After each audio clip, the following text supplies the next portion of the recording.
Hello, dear students. In your class 10 physics portion, I am starting, and there will be one class on Saturday. There will be only physics class in your science, and I am taking from the reflection. See, reflection से आपका topic शुरू होगा और इसमें जो चीज़ हम लोग पढ़ चुके हैं उसको एक बार रिकॉल करते हैं। जो आप क्लास 8 में रिफ्लेक्शन पढ़े हैं वो है प्लेन मिरर। रिफ्लेक्शन क्या है ज़रा आप लोग रिकॉल करें। Reflection means when light incident on any surface then what happens, the light reflects from the surface and because of this reflection the things are visual to us. कोई भी surface पे जब लाइट पड़ती है तो light उस surface से reflect होकर हमारी आंखों पे आती है और तभी वो चीज़ हमें दिखाई देती है। आप इसको समझिए कैसे, क्यों ऐसा होता है। जैसे मान लो कि आप अंधेरे में हो तो आपको कुछ नहीं दिखाई देता है, लेकिन आप अंधेरे कमरे में हो और किसी पर्टिकुलर चीज़ पर आपने टार्च लगाया है तो वो चीज़ आपको दिखती है क्योंकि वहाँ से लाइट रिफ्लेक्ट होकर आती है, बाकी जगह से नहीं आती, इसलिए विजुअल नहीं। तो कोई भी चीज़ का दिखना, the things is visible because of which phenomena, reflection के कारण से ही हमें कोई भी चीज़ दिखती है। और रिफ्लेक्शंस के लिए बहुत सी सरफेस होती है। कोई भी स्मूथ सरफेस, कोई भी चिकनी सरफेस, जैसे मेटल की सरफेस है, स्टील की सरफेस है, ग्लास की सरफेस है, ये सभी मिरर का काम कर सकते हैं। जरूरी नहीं, वाटर भी होता है ट्रांसपेरेंट। देखिए होगे वाटर में भी आपको अपना फेस दिखता है लेकिन अच्छी तरह से नहीं दिखता। तो इसलिए आपको 10th क्लास में जो सिलेबस में रखा है वो स्फेरिकल मिरर रखा है और जो मिरर है ये रिफ्लेक्शन शो करता है, इसलिए हम लोग पूरा रिफ्लेक्शन के बारे में पढ़ेंगे। मैं आपको पहले बताऊं कि प्लेन मिरर कैसे होता है। जरा आप इधर देखिए, ये प्लेन मिरर है। प्लेन मिरर में क्या होता है कि ये पूरा सरफेस प्लेन होता है और एक सरफेस में पेंट किया रहता है। This is a opaque surface where light can not enter. तो ये जो प्लेन यानी यहाँ दो सरफेस हो गई मिरर में। कौन कौन सा? एक जो प्लेन है इसको हम लोग बोलते हैं सामने वाला सरफेस, ये जो रिफ्लेक्टिंग सरफेस है, और ये दूसरा सरफेस है जिसको हम लोग बोलते हैं ओपेक सरफेस। वहाँ एक पेंट कर देते हैं ब्लैक या रेड, तो ये पेंट होने से लाइट उधर नहीं जाती, लाइट जैसे इधर आएगी वो लाइट इधर वापस आ जाएगी। तो ये चीज़ आपने क्लास 8 में पढ़ा, जबकि हमारा प्लेन सरफेस है। फिर इसमें आपने लॉज पढ़ा था, लॉ ऑफ रिफ्लेक्शन। क्या थे लॉ ऑफ रिफ्लेक्शन? किन्हीं बच्चों को याद होंगे कि when light incident on any surface it reflects with the same angle, means angle of incidence is equal to angle of reflection, I equal to R। ये आपने 8th में पढ़ा था या कहीं छोटी क्लास में है, मुझे याद आ रहा है। तो एक लॉ ऑफ रिफ्लेक्शन ये है। दूसरा क्या था कि incident ray, reflected ray and normal all lie on same plane. ये चीज़ आपको समझ में नहीं आती है, लेकिन इस चीज़ आपको जब आप मैथमेटिक्स में प्लेन और एक्सिस और एरिया और स्पेस ये सब जान जाएंगे तब आपको प्लेन समझ में आएगा। वैसे ज़्यादातर लोगों को आइडिया क्लियर होना चाहिए कि प्लेन क्या है। ये मैथमेटिक्स का वर्ड है, प्लेन क्या है। जैसे मान लो ये बोर्ड है, तो बोर्ड में कोई चीज़ इधर से आए और इधर से चली जाए, माने बोर्ड के ही अंदर रहे, वो कहलाएगा प्लेन। लेकिन अगर कोई चीज़ ऐसे आए और इधर आ जाए, आपकी ओर आ जाए, या इधर बाहर की ओर निकले या उस तरफ चले जाए, तो प्लेन नहीं कहलाएगा, अलग प्लेन हो जाता है। यानी दो एक्सिस के बीच का एरिया ही प्लेन है, एक्स वाई में। आज आप लोग पढ़ लेना प्लेन और वॉल्यूम में क्या अंतर है, प्लेन एरिया और वॉल्यूम में क्या अंतर है, थोड़ा पढ़ लेना मैथमेटिक्स में, तो ये वर्ड्स आपको क्लियर हो जाएगा। फिजिक्स में देखो मैथ और मैथ का बहुत रोल है, मैथ के बहुत से वर्ड यूज होते हैं। So you have to know also the basic terminology of mathematics, basic understanding of mathematics. तो ये चीज़ है क्लियर। अब आगे चलते हैं। देखो स्फेरिकल मिरर जैसा नाम है, स्फेरिकल मिरर जैसा इसका नाम हम देख रहे हैं कि इसमें सरफेस कर्ड होती है, स्फेयर से बनाई जाती है। देखो इसमें क्या है, एक अंदर सरफेस है, बाहर है, ये दूसरी तरह का। जैसे आप अपने हाथ को देखो, जैसे ये चिकना हुआ सरफेस है, स्मूथ सरफेस है, इधर रफ सरफेस है। तो जो स्मूथ सरफेस है यहाँ से लाइट रिफ्लेक्ट होती है, इसीलिए हमको ये अच्छे से दिखता है। तो देखो ये दबा हुआ है जैसे ये, तो ये कॉनकेव है। ये कैसा है? कॉनकेव। अगर इसको ऐसे कर दें तो कॉन्वेक्स हो जाएगा। क्या हो जाएगा? कॉन्वेक्स हो जाएगा। तो ये कॉन्वेक्स है जो उठा हुआ, सॉरी इसको थोड़ा सा हमको बनाना, अच्छे से बनाना है, देखिएगा ज़रा थोड़ा।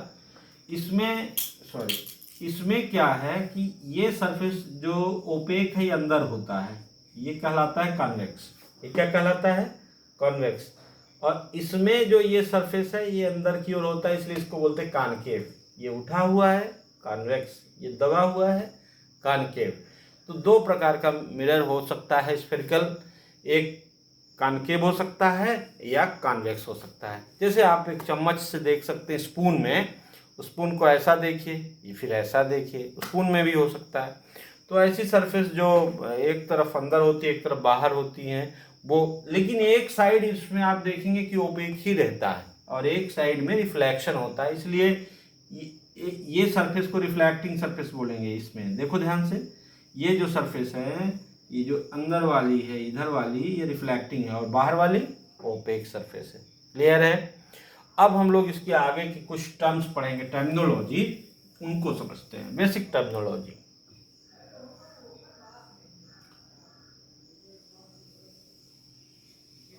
ये कौन सा मिरर है? देखने से ही लग रहा है कॉनकेव मिरर। कौन सा मिरर है? Concave mirror. फिर कॉनकेव मिरर में जो सेंटर है, सरफेस पर जो सेंटर है, इसको हम लोग क्या बोलते हैं? पोल। पी, पी का क्या नाम है पूरा? पोल। इसको पोल बोलते हैं। फिर इस सरफेस का कहीं ना कहीं सेंटर होगा, जरा देखिएगा, इसे उसको क्लोज कर दीजिए। ये कहीं सेंटर है, इसको बोलेंगे सी, सेंटर ऑफ कर्वेचर। सी का पूरा क्या नाम है? Centre of curvature. Centre of curvature क्या होता है जरा बताओ? सेंटर ऑफ कर्वेचर क्या होता है इसको समझो पहले। जैसे ये सरफेस तो थोड़ी सी दिखाता है, लेकिन अगर इसको पूरा करो तो एक सर्कल बन जाता है, स्फीयर बन जाता है। अच्छा एक चीज़ और क्लियर कर लेना, सर्कल और स्फीयर में क्या अंतर होता है ये भी दिमाग में बैठाना, तब आप सही ढंग से इमेजिन कर पाओगे। स्फीयर और सर्कल दोनों में क्या अंतर होता है? ज़्यादातर बच्चे जानते होंगे, जैसे मान लो आप रिंग पहनते हो, कड़ा पहनते हो, तो वो सर्कल है। वो क्या है? सर्कल है।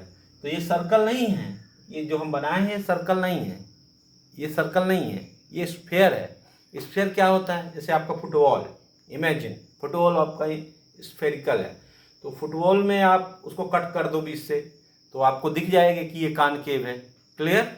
तो इस तरह से तो ये जो है ये दिखने में तो सर्कल दिख रहा है, लेकिन हम पढ़ नहीं रहे हैं सर्कल, हम क्या पढ़ रहे हैं? स्फीयर पढ़ रहे हैं। तो ये स्फेरिकल सरफेस है, इसमें अगर पूरा कर दो तो कहीं ना कहीं इसका सेंटर होगा। आप इमेजिन करो कि फुटबॉल है तो फुटबॉल का कहीं तो सेंटर होगा, तो वो सेंटर को बोलते हैं क्या? Centre of curvature. Now it clear? Centre of curvature is the centre of the spherical part. और फिर इसको और इसको मिला दे, ये देखो इसको मिला दिया तो P से लेके C तक की जो दूरी है इसको हम लोग बोलते हैं R। छोटा r बड़ा R दोनों लिख सकते हैं, small letter capital letter, but this R is called the radius of curvature. इसको क्या बोलेंगे? Radius of curvature. क्लियर? इतने वर्ड आपको क्लियर हो गए, रेडियस ऑफ कर्वेचर। फिर इसमें आप इस P और C को मिलाती हुई अगर एक लाइन बनाते हो, आप इस लाइन को बना देते हो, जैसे P और C को ज्वाइन करते हुए अगर आप लाइन बनाते हो तो इस लाइन के नाम है मेन एक्सिस। क्या कहते हैं? Main axis. और इसका दूसरा नाम भी है, वो दूसरा नाम क्या है? Principal axis. Principal axis. Clear? तो ये जो लाइन जो पोल और सेंटर ऑफ कर्वेचर को मिलाती हुई सीधी लाइन जाती है, इसको हम लोग बोलते हैं प्रिंसिपल एक्सिस। फिर रेडियस ऑफ कर्वेचर में क्या डिफरेंस है?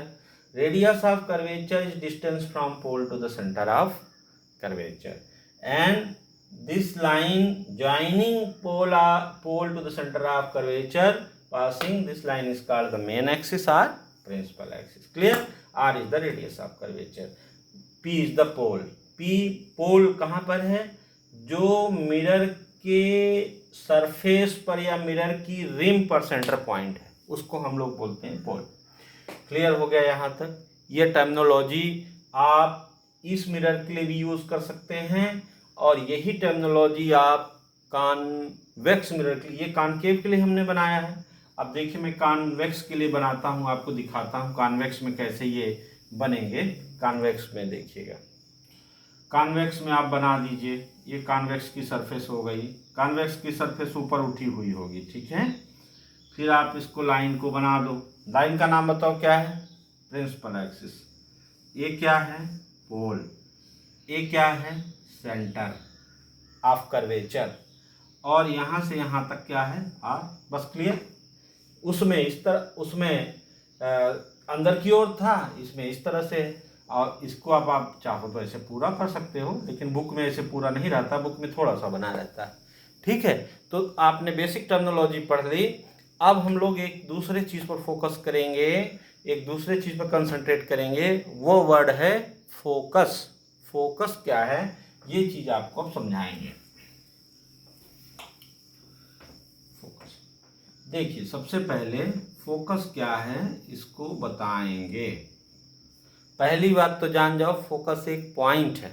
मैथमेटिक्स की लैंग्वेज में समझो तो फोकस एक पॉइंट है। जैसे इसको आप बना लो, कौन सा सरफेस है बताओ जरा, कॉनकेव। ये क्या है, पोल। ये लाइन क्या है, प्रिंसिपल एक्सिस। ये सी क्या है, सेंटर ऑफ कर्वेचर। ये सब टर्मिनोलॉजी है, यू हैव टू यूज। अब देखो, अगर लाइट रे पैरेलल इंसिडेंट है, ये एरो क्या बताता है, इंसिडेंट, और ये किसके पैरेलल है, प्रिंसिपल एक्सिस के। Then after reflection it passes through point, that point is known as focus. Another light ray, an light ray incident parallel to the principal axis, after reflection passes through point, this point is known as focus. बिल्कुल अच्छी तरह से clear कर लीजिए, focus क्या है। Focus एक point है जिस पॉइंट पर parallel incident ray after reflection मिलती हैं या पास होती हैं, this is called the focus. Clear, this point is called the focus. And the distance from pole to focus, distance from pole to focus, this is called the focal length. This is called the focal length. Means from P to F is called small f. This small f is called focal length. जरा ध्यान देख लो, focal length। अब कहेंगे कि sir इसमें light, अच्छा ध्यान से देखो, इसमें लाइट कैसे कर रही है, लाइट आ रही है और एक जगह मिल रही है, इसलिए इसके ऐसे फोकस को हम लोग बोलते हैं कन्वर्जिंग। कैसा फोकस बोलेंगे, कन्वर्जिंग। जिसमें लाइट एक जगह मिलती है तो ये कन्वर्जिंग फोकस बना रहा है, कन्वर्जिंग हो रहा है। तो ये वाला जो मिरर है कन्वर्जिंग करता है, लाइट को मिलाता है एक जगह पे। मान लो दूसरी लाइट होगी तो क्या करेगा, ये यहाँ जाएगा, यहाँ मिलाएगा, यहाँ जाएगा, यहाँ मिलाएगा, देखो कन्वर्जिंग हो रहा है। ठीक, क्लियर हो गया। यानी कि फोकस वो पॉइंट है प्रिंसिपल एक्सिस पर जहाँ इंसिडेंट लाइट रे रिफ्लेक्शन के बाद मिलती हैं, और उस पॉइंट को हम लोग फोकस बोलते हैं। पोल से फोकस की दूरी को फोकल लेंथ बोलते हैं। और ये मिरर लाइट को क्या करता है, एक जगह फोकस करता है। ठीक, ऐसे मिरर को हम लोग कन्वर्जिंग बोलते हैं। अब एक दूसरा मिरर मैं यहाँ बनाता हूँ जरा आपको समझाने के लिए, जगह यहाँ कम है नीचे, इसलिए मैं ऊपर बना रहा हूँ एक दूसरा मिरर। जैसे मान लो कि ये दूसरा मिरर है, कैसा मिरर है, ये कौन सा मिरर है बताओ, कॉन्वेक्स मिरर है। अब इस कॉन्वेक्स मिरर को हमने यहाँ पोल दे दिया। अब लाइट रे यहाँ से तो आई, अब रिफ्लेक्शन तो अंदर जा नहीं सकती, इसलिए इसमें वर्चुअल होता है, ऐसे इसको वर्चुअल बोलते हैं। फिर लाइट रे ऐसे आई, फिर आपको यहाँ मिले, ये आपको देखियो, ये क्या है, फोकस तो है लेकिन ये वर्चुअल फोकस है। ये कैसा फोकस है, ये रियल फोकस है। ये कैसा फोकस था, रियल फोकस था, सही में लाइट रे वहाँ मिल रही है। लेकिन इसमें क्या करते हैं कि जो रिफ्लेक्टेड रे है उसको पीछे बढ़ाते हैं। ये कौन सी रे कहलाती है बताओ, इंसिडेंट रे। ये वाली कौन सी रे कहलाएगी, ये भी इंसिडेंट है। ये कौन सी है, रिफ्लेक्टेड। ये रिफ्लेक्टेड है। तो ये इंसिडेंट रे है और ये अंदर नहीं जा सकती क्योंकि अंदर पेंट है, इसलिए रिफ्लेक्ट हो गई। तो उसको जब डॉट डॉट करके पीछे बढ़ा, स्ट्रेट लाइन में बढ़ाना है। लाइट हमेशा कैसे चलती है? स्ट्रेट लाइन में। तो ये इमेजिन किए कि यहाँ पर मिली और ये जो फोकस है वर्चुअल है। अच्छा आप बताओ, अब इसमें पी एफ ये हो गया फोकल लेंथ इसका। दूसरा आप ये बताओ कि इसमें तो लाइट एक जगह पर आकर मिल रही थी, लेकिन इसमें लाइट क्या हो रहा है? लाइट एक जगह से फैल रही है, इसलिए ऐसे फोकस को हम लोग क्या बोलेंगे? डाइवर्जिंग। ये मिरर क्या करता है? डाइवर्जिंग का काम करता है, उसको फैलाने का काम करता है।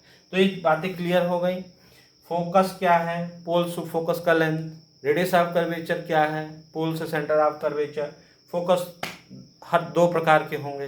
कॉनकेव मिरर कैसा फोकस बनाएगा? कन्वर्जिंग, यानी एक जगह मिलाएगा। कॉन्वेक्स मिरर कैसा बनाएगा? फोकस वर्चुअल बनाएगा और एक जगह से लाइट को फैलाएगा। ये बातें क्लियर हो गई, ठीक है। बुक में थोड़ा भी पढ़ेंगे और भी बातें क्लियर होंगी, और थोड़ा जो कॉन्सेप्ट्स हैं उनको जब एक बार, दो बार, तीन बार पढ़ेंगे तब और अच्छा क्लियर होगा। जैसे अब आपको मैं बताऊं relation between F and R. जरा बताइए एफ एंड आर क्या है? एफ क्या है? Focal length. आर क्या है? Radius of curvature. आपके सिलेबस में सिर्फ इसका रिलेशन जानना लिखा है, इसका डेरिवेशन नहीं है। 12वीं में फिर आपको इसका डेरिवेशन मिलेगा, लेकिन 10वीं में आपको सिर्फ क्या करना है कि इनके बीच क्या रिलेशन है। तो क्या रिलेशन है? आर इक्वल टू 2f, यानी radius of curvature focal length का 2 गुना होता है। ऐसे f equal to r/2।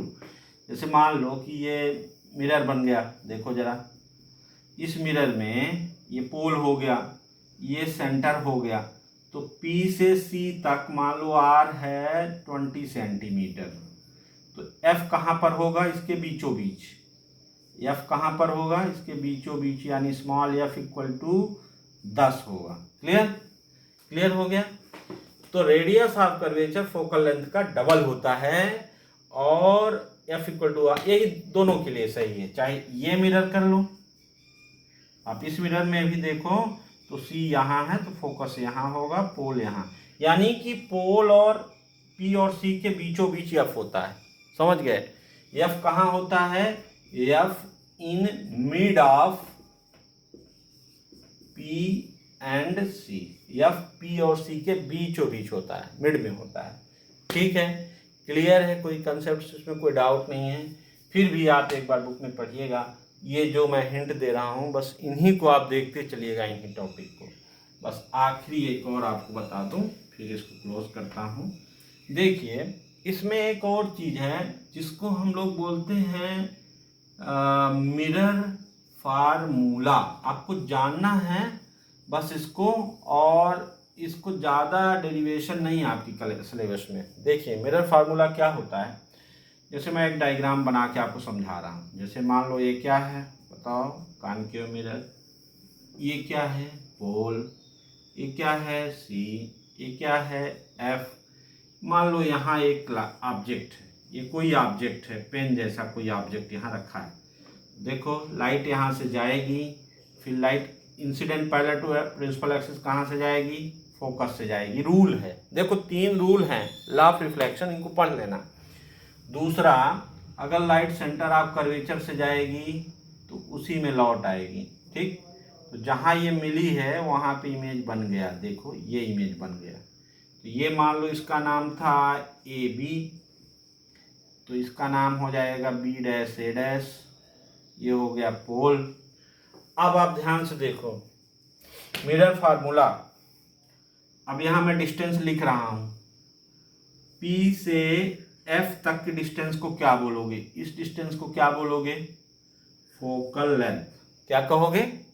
Focal length. फिर पोल से इमेज तक A', B', यहाँ AB क्या है? ऑब्जेक्ट। A', B' क्या है? इमेज। ठीक है, तो पोल से इमेज तक की डिस्टेंस को हम लोग बोलेंगे V। इसको क्या बोलते हैं? Image distance. क्या बोलते हैं? Image distance. और पोल से ऑब्जेक्ट तक के डिस्टेंस को यू बोलते हैं, इसको बोलते हैं ऑब्जेक्ट डिस्टेंस। जरा चीज़ों को क्लियर करो। ये पोल है, यहीं से मेजर किया जाएगा सब डिस्टेंस, जैसे ओरिजिन होता है मैथमेटिक्स में। तो पोल से फोकस तक हो गया एफ, पोल से इमेज तक हो गया बी, पोल से ऑब्जेक्ट तक हो गया यू। तो object distance you, image distance भी, फोकल लेंथ एफ, इन्हीं के बीच के रिलेशन को हम लोग बोलते हैं मिरर फार्मूला। इन्हीं के बीच के रिलेशन को हम लोग क्या बोलेंगे? Mirror formula. देखिए कैसे हम लिखते हैं मिरर फार्मूला, यहाँ लिख देता हूँ, अभी हमारे पास जगह है। 1/f is equal to 1/v plus 1/u, ये है मिरर फार्मूला। इसको क्या बोलते हैं? Mirror formula. यही मिरर फार्मूला है। अब ये दोनों मिरर के लिए सेम है, बस इसका एप्लीकेशन इस साल आपके सिलेबस में नहीं है। पहले न्यूमेरिकल होते थे, यू इनको मतलब कि कब u माइनस होगा, कब v माइनस होगा, कब f माइनस, लेकिन इस साल ऐसा कुछ नहीं दिया है, इसलिए आप अब ज़्यादा मत जाइएगा इसको पढ़ने में। न्यूमेरिकल में सिर्फ मिरर फार्मूला बस आपको जानना है। u क्या है? ऑब्जेक्ट डिस्टेंस, v क्या है? इमेज डिस्टेंस, और f क्या है? Focal length. ये रिलेशन क्या कहलाता है? फोकल और मिरर फार्मूला। इसको क्या बोलते हैं? Mirror formula. ठीक, इसको आप जाने रहिएगा कि मिरर फार्मूला है, लेकिन इसका न्यूमेरिकल अब नहीं है इस साल, पहले था 10th में। जरा ये बात बहुत क्लियर है। देखिए जब आप बुक पढ़ेंगे, कहीं और कोचिंग या कहीं और वीडियोस देखेंगे लास्ट ईयर के, तो आपको और बहुत सी मिलेगी, लेकिन आपका सिलेबस बहुत कम हो गया है, 30% 40% कम हो गया है, इसलिए बहुत सी चीज़ें कट गई हैं। बेवजह उसमें आप टाइम बर्बाद मत करिएगा। तो इसलिए आपको मिरर फार्मूला जानना बस है, ठीक है। इसका प्लस माइनस साइन कन्वेंशन नहीं है, वो मत पढ़िएगा। फिर एक और टॉपिक में बहुत छोटा सा है, इसको करके ख़त्म करता हूँ। मैग्नीफिकेशन। मैग्नीफिकेशन को m से रिप्रेजेंट करते हैं, दैट इज h/h डैश। इसको बोलते हैं h'/h होगा, हाइट ऑफ इमेज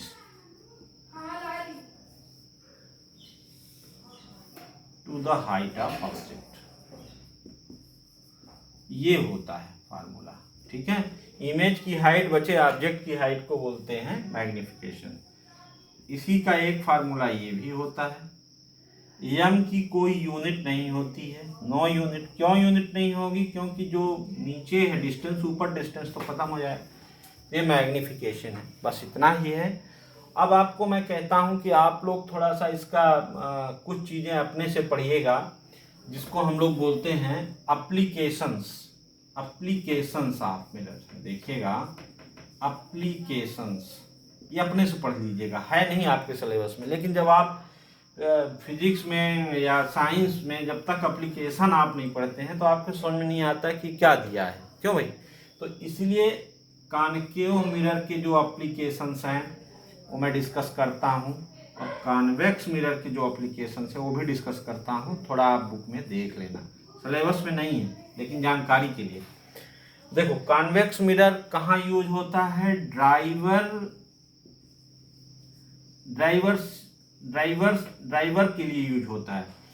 ड्राइवर्स के लिए यूज होता है to view the vision. Driver की जो सीट के बगल में होता है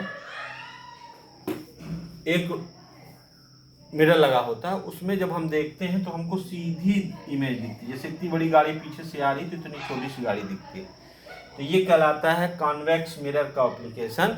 और कॉन्वेक्स मिरर का एप्लीकेशन जो ज़्यादातर यूज होता है तो साइड मिरर के रूप में होता है। इसको साइड मिरर भी बोलते हैं। क्या बोलते हैं? साइड मिरर, ठीक। और कॉनकेव मिरर में जो होता है तो बड़ी इमेज देखने के लिए होता है।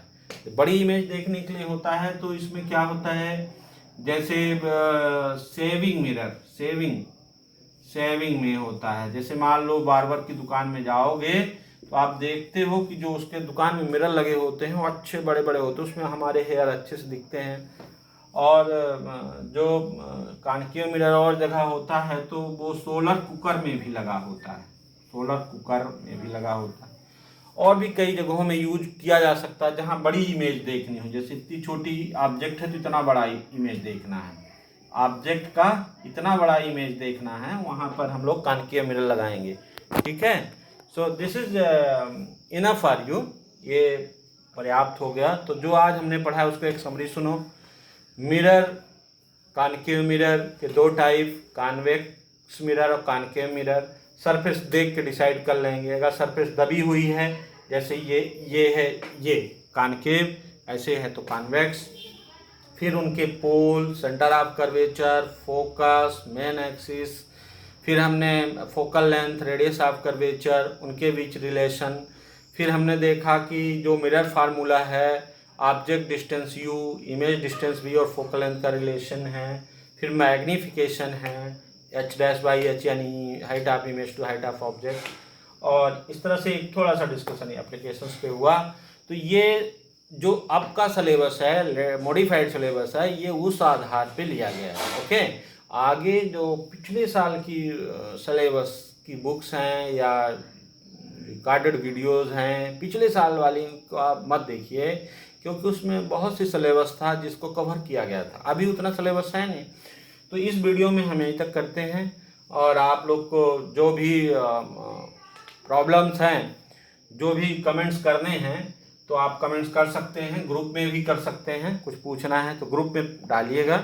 और अगर ग्रुप में मैं उत्तर नहीं दे पाया तो मेरा एक चैनल है यूट्यूब में, सब्सक्राइब कर लीजिएगा। इस चैनल का नाम है SK Tiwari physics classes.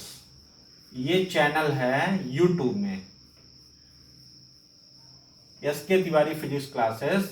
YouTube में आप देखोगे तो यूट्यूब में एक मेरा चैनल है, इसको आप सब्सक्राइब कर लो, तो हमेशा जो वीडियो जाएंगे वो वीडियो आपको वहाँ भी मिल जाएंगे। आपके ग्रुप में तो मैं लिंक दूंगा, लेकिन आप ग्रुप में बहुत वो हो जाता है, व्यूज़ ज़्यादा हो जाते हैं, इसलिए उसमें ना डाल के आप यूट्यूब में भी आप अपना कमेंट कर सकते हैं कि ये चीज़ हमको नहीं समझ में आई, या ये चीज़ क्या है, या इसके बारे में जानना है।